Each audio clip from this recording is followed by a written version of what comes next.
Good morning. Let me welcome all of you to First Talk Live. I'm Pastor J. It's great to have each and every one of you tuning in this Monday morning.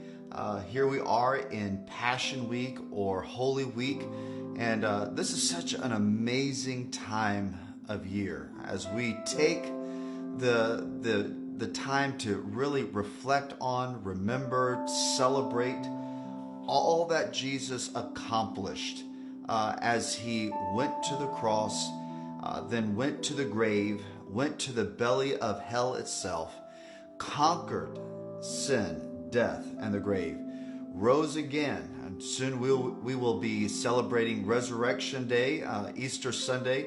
And again, what an amazing time to just go back and to remember and to celebrate. And that's what we want to do this Monday morning with you here at with Pastor J Ministries and First Talk Live.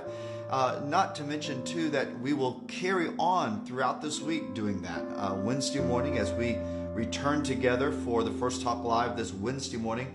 And we're going to do a very special Good Friday edition this week where we will be taking communion together.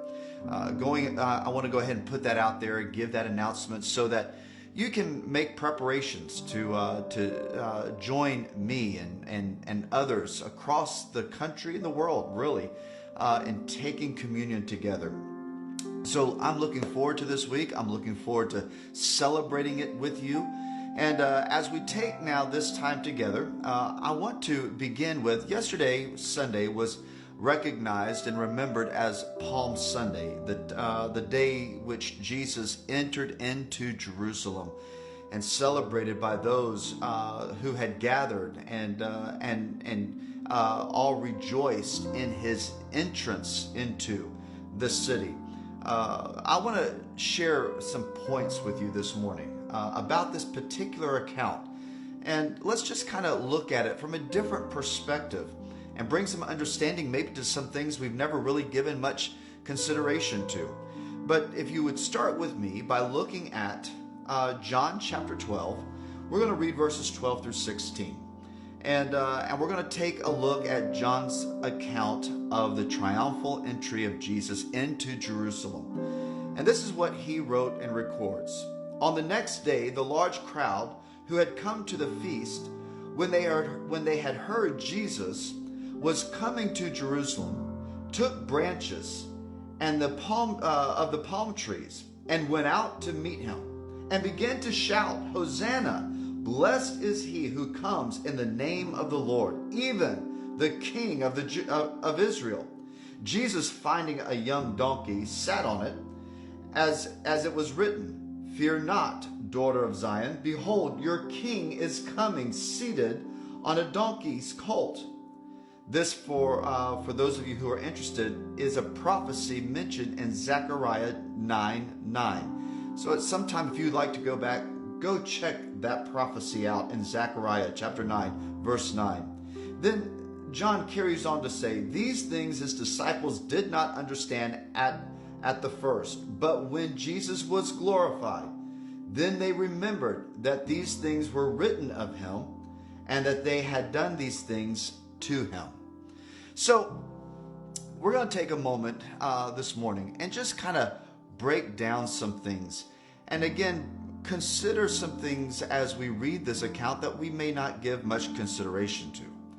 Jesus was coming in to the city that ultimately he would be betrayed in, that he would be accused in, that he would be arrested in, that he would be tried in, and that he would ultimately be crucified in. But notice that his entrance into this city where all these things would later happen, he was being celebrated.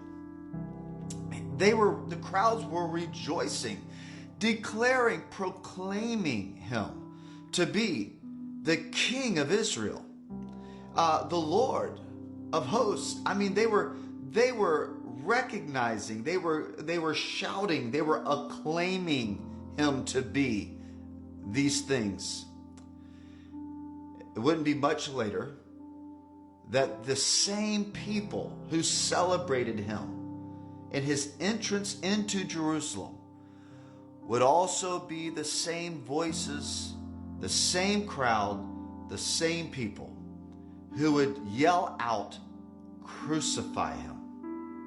Now, take a moment, if you would, and consider this. And a lesson that you and I should maybe draw from this for ourselves.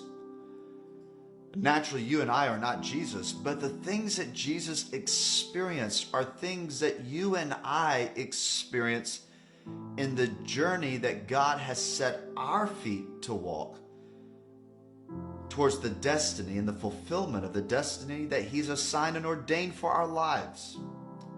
See, sometimes, in fact, I would submit to you, most of the time, the journey God sets us on to fulfill the destiny ordained for our lives will begin with the celebration of those around us.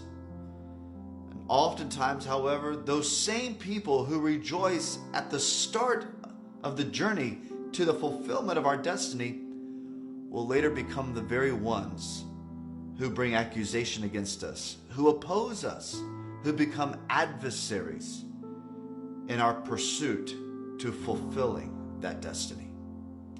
What we have to be very careful of is that we don't become distracted by the reactions or the responses of the people around us, that we don't gauge where we are or even where we are going based on the opinions, the praise, or accusations of those who surround us.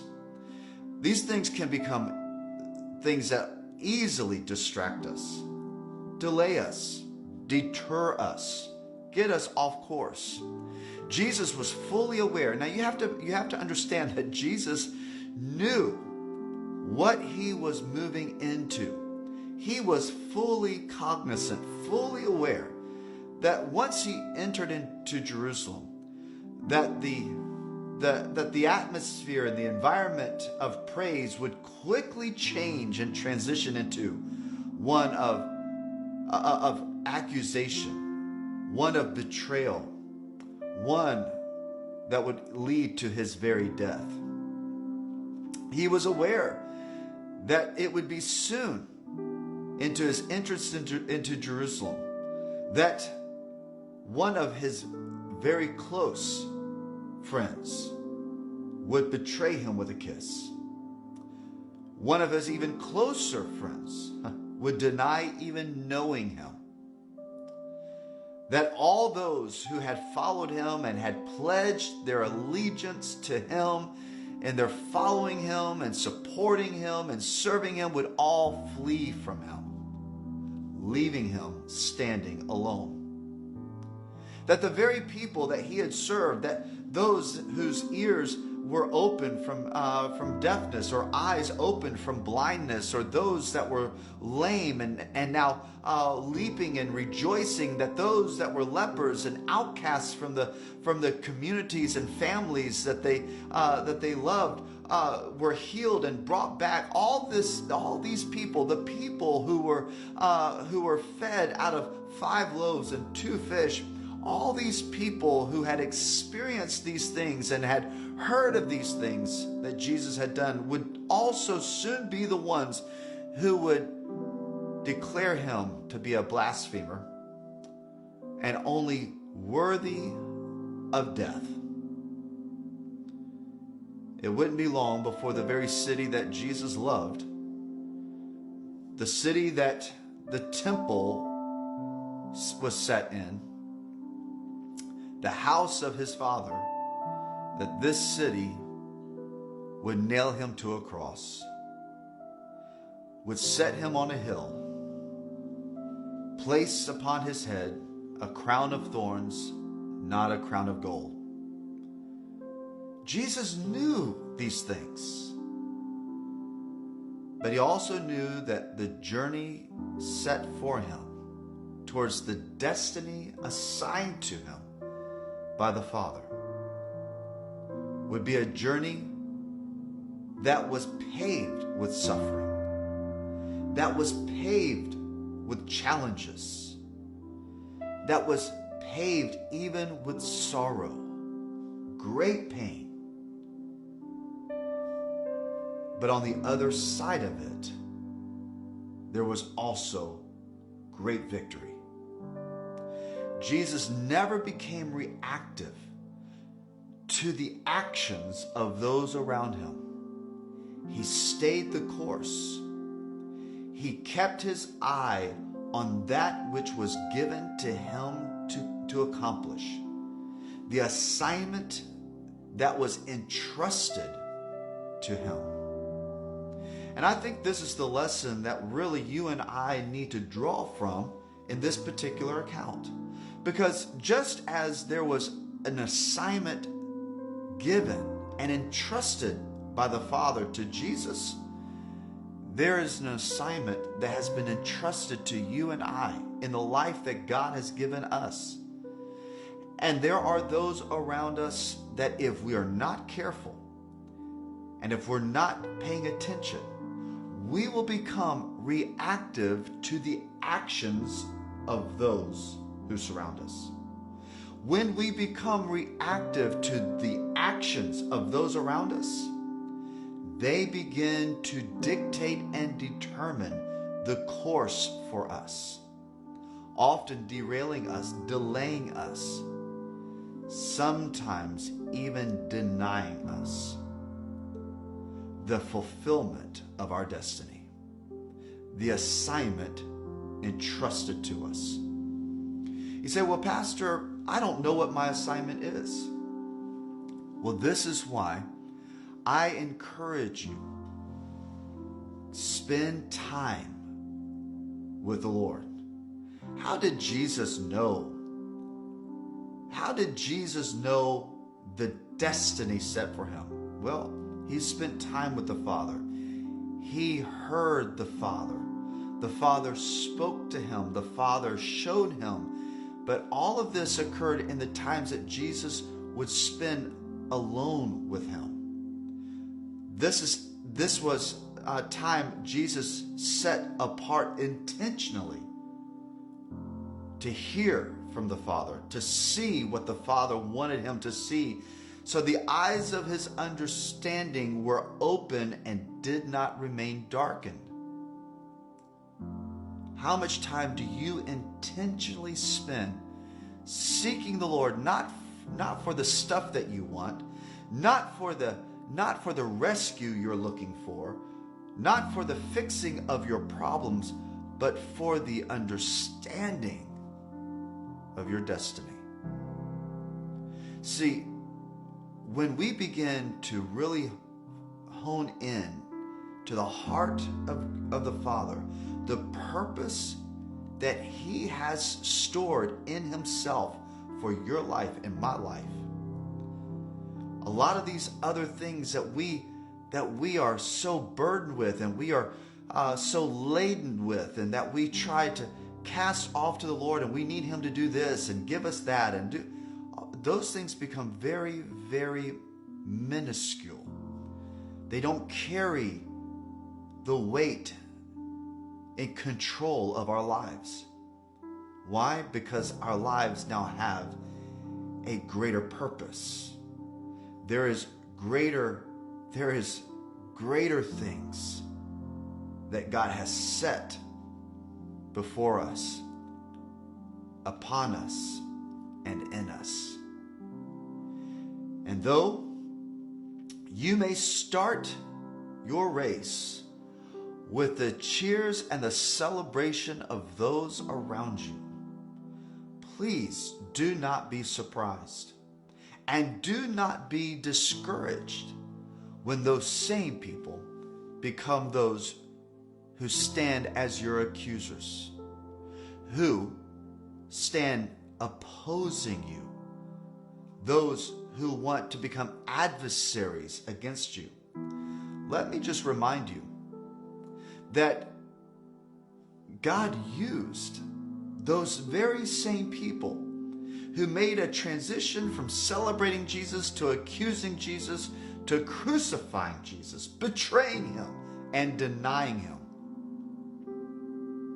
God used those very same people to help carry out and fulfill the destiny assigned and entrusted to Jesus. So when those people who rise up against you do so, celebrate. Thank the Father, because those very same people are the ones He's using to achieve and accomplish the destiny entrusted to your life. So, no need to be discouraged and no need to be angry with them. Understand, their actions should never determine your reaction. Press on. Maintain focus on the destiny and the prize on the other side. Will your journey be paved with sorrow, with suffering? Will you experience betrayal? Will you experience abandonment? Will you experience those that you hold dear fall off and even deny knowing you? Very possible, very likely. But know this, that when you do, you are on course and you need to keep pressing on. You need to press on with your eye on the destiny and the prize of the victory. Jesus could have never experienced the victory of the resurrection if He had not first experienced the suffering of the cross. So this is my message to you this morning. As we end this time together, let me just encourage you to take time to really press in, hear, and see with eyes of understanding what the Father has purposed for your life. Instead of spending so much time asking for the things that you do not have, the things that you think you need or that you want, or the time that you spend asking God to fix all the perceived problems that surround your life, instead of putting so much time into that, why not press in and ask the Father, show me, teach me what you have for my life, the destiny that you have entrusted to me. Give me eyes of understanding that I may see it clearly. And then when you do, move toward it. Never take your eye off of it. And understand that those around you, some will be with you, many will be against you eventually. But all will be used to serve the purpose of God in fulfilling the destiny ordained for you. Again, thank you for tuning in to First Talk Live. And for those of you who are unable to tune in live, but you are tuning in at a later time, I want to say thank you for tuning in.